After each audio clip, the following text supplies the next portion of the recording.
जय श्री राम दोस्तों। आज की इस अद्भुत अनुभव को सुनने के बाद आप भी हैरान होने वाले हैं और आपको भी भगवान के प्रति आपका भरोसा बढ़ने वाला है।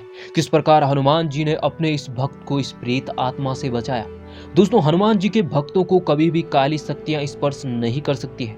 जय श्री राम दोस्तों, मैं हूं आपका दोस्त उद्धव अग्निहोत्री। तो दोस्तों, आज की इस अनुभव को शुरू करते हैं। जय श्री राम। मेरा नाम तासी आग्रे है और मैं मुंबई की रहने वाली हूँ। बचपन से मैं हनुमान जी के मंदिर जाती हूँ और वहाँ हनुमान जी की आरती करती हूँ और हनुमान जी की आरती का लाभ लेती हूँ। मैं घंटों भर मंदिर में खेलती रहती थी। धीरे धीरे मैं जब बड़ी हुई तो मंदिर जाना भी कम हो गया। हमारा घर वहाँ से शिफ्ट हो गया।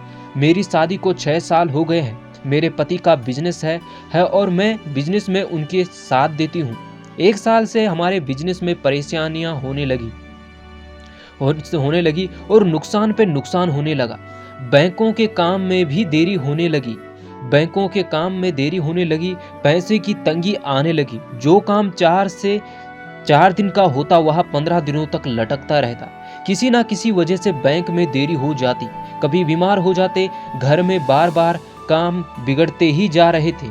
और जिस दिन मेरे पति बैंक के कागजों पे साइन कर रहे थे, उस दिन मेरे पति को शक हुआ कि कहीं ब्लैक मैजिक तो नहीं, क्योंकि मेरे पति को रात को सपना आता था। उनकी छाती पर एक स्त्री बैठी होती है और वह रोज रात उन्हें नींद से जगाने को कोशिश करती। यह देखकर मेरे पति डर जाते, लेकिन ये बातें उन्होंने जब मुझे बताई तो हमने इन बातों को नज़रअंदाज किया। हमने सोचा वैसे ही होगा।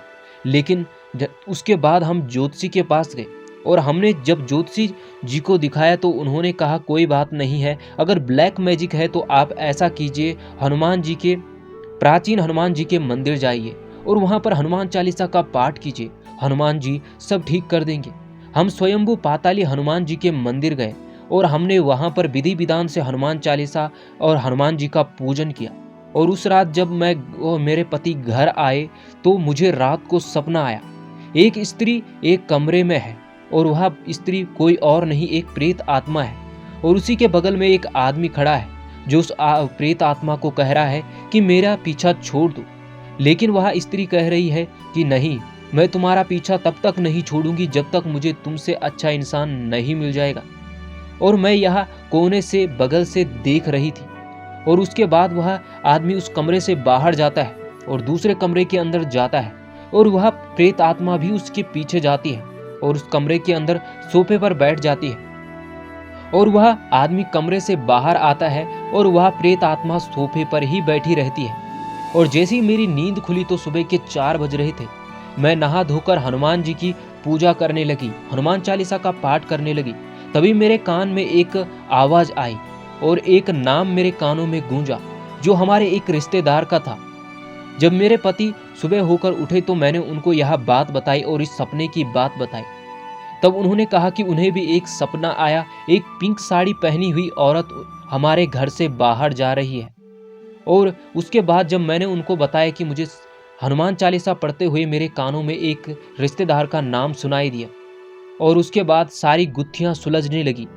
जब से हमारे जीवन में परेशानियां खड़ी हुई थी तब से यह रिश्तेदार हमारे घर में नहीं आया, क्योंकि यह रोज आते जाते रहते थे और इन्होंने ही हम पर ब्लैक मैजिक किया था।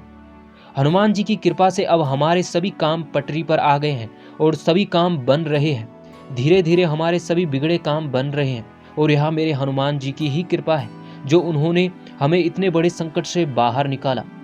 और मैं अंत में इतना ही कहूंगी कि आज भी हनुमान जी इस कलयुग में मौजूद है और सच्चे मन से अगर उन्हें स्मरण किया जाए तो वह अपने भक्तों की मदद के लिए जरूर आते हैं। जय श्री राम दोस्तों, कैसा लगा आपको यह अनुभव? तो फिर मिलेंगे एक ऐसे ही सच्चे अनुभव के साथ। तब तक के लिए जय श्री राम दोस्तों। अगर हम सच्चे मन से हनुमान जी का नाम लेते हैं तो वह जरूर हमारी मदद के लिए आते हैं। तो ऐसे ही है हमारे संकट मोचन हनुमान जी।